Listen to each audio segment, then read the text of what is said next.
आप सभी को वेद शर्मा का नमस्कार। आज मैं आपको प्राचीन काल की एक ऐसी रोमांचक घटना के बारे में बताने जा रहा हूं जो आपको भी रोमांचित करेगी। प्राचीन काल में एक अप्सरा थी जो इंद्रलोक में वास करती थी। नाम था रत्नमाला। हैरान हो गए ना? ये नाम शायद आपने पहली बार सुना होगा, लेकिन जो मैं कहानी आगे बढ़ाता चलूंगा आपको लगेगा कि ये रत्नमाला से आप बहुत भली भांति से परिचित हैं। कुछ ग्रंथों ने उसे राजा बलि की पुत्री भी कहा है, तो कुछ ग्रंथ रत्नमाला को महादानी राजा बलि की सभा की एक सदस्य बताते हैं। तो हुआ यूं कि रत्नमाला के मन में एक विचित्र इच्छा ने जन्म लिया कि भगवान विष्णु शिशु रूप में हों और वे उन्हें अपने स्तन से दूध पिलाए। इच्छा तो विचित्र थी, पर वह पूरी हुई। ये बात अलग है कि रत्नमाला की इच्छा पूरी होने में उसे कई युग लग गए। ये विचित्र कथा श्रीमद् भागवत पुराण, श्री हरिवंश पुराण, विष्णु पुराण और ब्रह्म वैवर्त पुराण में विभिन्न रूपों में आती है। रत्नमाला को भगवान विष्णु के वामना अवतार के दर्शन का सौभाग्य प्राप्त मिला। रत्नमाला ने जब भगवान वामन का बाल स्वरूप देखा तो स्तब्ध रह गए। प्रभु बाल रूप में अत्यंत मनोहर थे, चमकते हुए जैसे स्वयं सौंदर्य का स्रोत हो। उन्हें देखकर उसके भीतर से मातृत्व उमड़ पड़ा। उसने सोचा, मुझे ऐसा ही बालक पुत्र के रूप में मिले और मैं उसे अपने स्तन का दूध पिलाकर तृप्त करूं। भगवान सर्वज्ञ हैं। उन्होंने रत्नमाला के इस भाव को देख लिया और मन ही मन तथास्तु कहकर कि अगले जन्म में तुझे मेरा बाल स्वरूप के दर्शन होंगे। अब भगवान जी ने तो उसको वर दे दिया, लेकिन रत्नमाला को सब चीजें जो थी वो धीरे धीरे स्वप्नों में दिखाई देने लगी। रत्नमाला सोते जागते यही स्वप्न देखती कि वे उस शिशु को स्तनपान करा रही है और शिशु उसे आनंदित कर रहा है। वे जितना ज्यादा उस स्वप्न के साकार होने के बारे में सोचती, उसकी बेचैनी और बढ़ जाती। ये तो आपको पता ही है कि द्वापर से बहुत पहले सतयुग में भगवान विष्णु का वामन अवतार हुआ था। उस समय राजा बलि ने भगवान वामन को 3 पग भूमि का दान दिया। भगवान ने विराट रूप धारण कर 2 पगों में तीनों लोक नाप लिए और तीसरा पग बलि के सिर पर रखकर उसे पाताल भेज दिया। ये सब देखकर रत्नमाला का मन पलट गया। वह क्रोधित होकर सोचने लगी, जिस बालक को मैंने पुत्र रूप में चाहा था वही इतना भयानक रूप लेकर मेरे स्वामी को कष्ट पहुंचा रहा है। यदि कभी ये मेरे गर्भ से जन्मे तो मैं इसे विषपान करवाकर इसके प्राण ले लूंगी। भगवान विष्णु ने रत्नमाला के उस भाव को भी जान लिया और उन्होंने मुस्कुरा कर कहा, तथास्तु। जब मैं द्वापर युग में कृष्ण रूप में अवतरित हूंगा तब तू राक्षसी योनि में जन्म लेगी और मुझे दूध पिलाएगी, परंतु मेरे स्पर्श से तुझे मोक्ष भी प्राप्त होगा। आपको शायद पता ना हो, यही रत्नमाला आगे चलकर पूतना बनी। द्वापर युग में रत्नमाला ने कश्यप ऋषि की पत्नी दिति के वंश में जन्म लिया।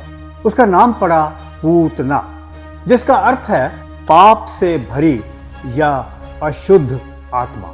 वे असुरराज कालेवन, कंस और बकासुर, अघासुर जैसे दैत्यों की सहचारी बनी। पूतना अत्यंत मायावी थी। वे अपनी इच्छा से किसी भी रूप में परिवर्तित हो जाती थी। सुंदर स्त्री, वृद्धा, पशु, पक्षी, धुआं, यहाँ तक कि वे हवा तक बन जाती थी। जब भगवान श्री कृष्ण का जन्म हुआ तो कंस को आकाशवाणी याद आई, हे कंस, देवकी का 8वां पुत्र तेरा वध करेगा। कंस ने अपने सारे असुरों को बुलाकर कहा, जाओ नगर नगर, गांव गांव घूमो और जहां भी नवजात शिशु मिले उन्हें मार डालो।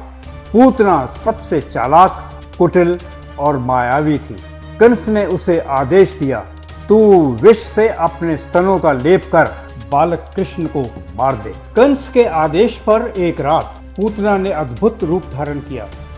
देवी जैसी सुंदर, नेत्रों में कोमलता, शरीर में दिव्य तेज धारण कर वह गोकुल की गलियों में चली गई, जैसे कोई देवी दर्शन देने आई हो।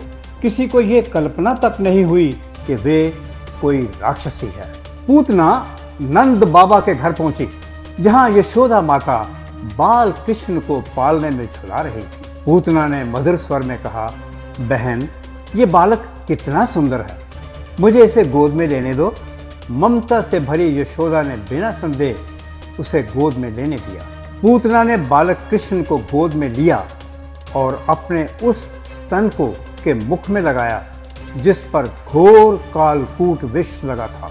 बाल कृष्ण ने उसका दूध नहीं, उसकी प्राण शक्ति पीनी शुरू कर दी। धीरे धीरे पूतना की आंखें फैल गई, शरीर कांपने लगा और वह असह्य पीड़ा से चिल्ला उठी, अरे छोड़ दो मुझे, हे बालक, तू कौन है?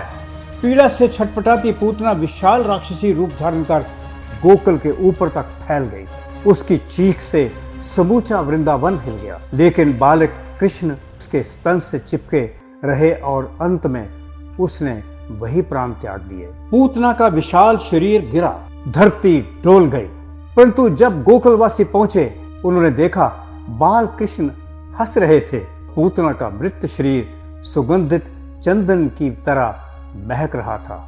यशोदा मैया भय से अपने लाडले को उठा के ले गई। नंद बाबा ने वैदिक रीति से पूतना का दाह संस्कार करवाया। उस समय तो सभी के आश्चर्य का ठिकाना नहीं रहा। पूतना की देह से ऐसी सुगंध निकली जैसे किसी साध्वी या तपस्विनी की देह से आती है। तभी आकाशवाणी हुई, जिसने प्रभु बाल कृष्ण को माता का भाव दिया, वे चाहे छल से ही क्यों ना हो, उसे मातृत्व का पुण्य अवश्य प्राप्त होगा। पूतना ने शिशु कृष्ण को स्तनपान करवाया, इसलिए स्वर्ग नहीं गई कि मोक्ष को प्राप्त हुई। इस प्रकार पूतना, जो कभी विष से भरी दानवी थी, प्रभु के चरणों में पहुंचकर मुक्तात्मा बनी। पूतना की कथा हमें ये सीख देती है कि भक्ति केवल जन्म या रूप से नहीं, भावना से मापी जाती है। ईश्वर तो सबसे दुष्ट के भीतर भी भक्ति की एक बूंद खोज लेते हैं। पूतना की कथा केवल दानवता की नहीं, बल्कि भक्ति की करुण परिणति की कथा है, जहां एक दुष्टा भी प्रभु के स्पर्श से मुक्त हो जाती है। धार्मिक ग्रंथों और पुस्तकों के झरोखे से ली गई ये कहानी आपको कैसे लगी? आशा है आपको पसंद आई होगी। इसी प्रकार हम अगले सप्ताह में भी एक नई कहानी प्रस्तुत करेंगे और आपसे अनुरोध है कि आप हमारे चैनल को लाइक, शेयर और सब्सक्राइब करना ना भूलिएगा। नमस्कार।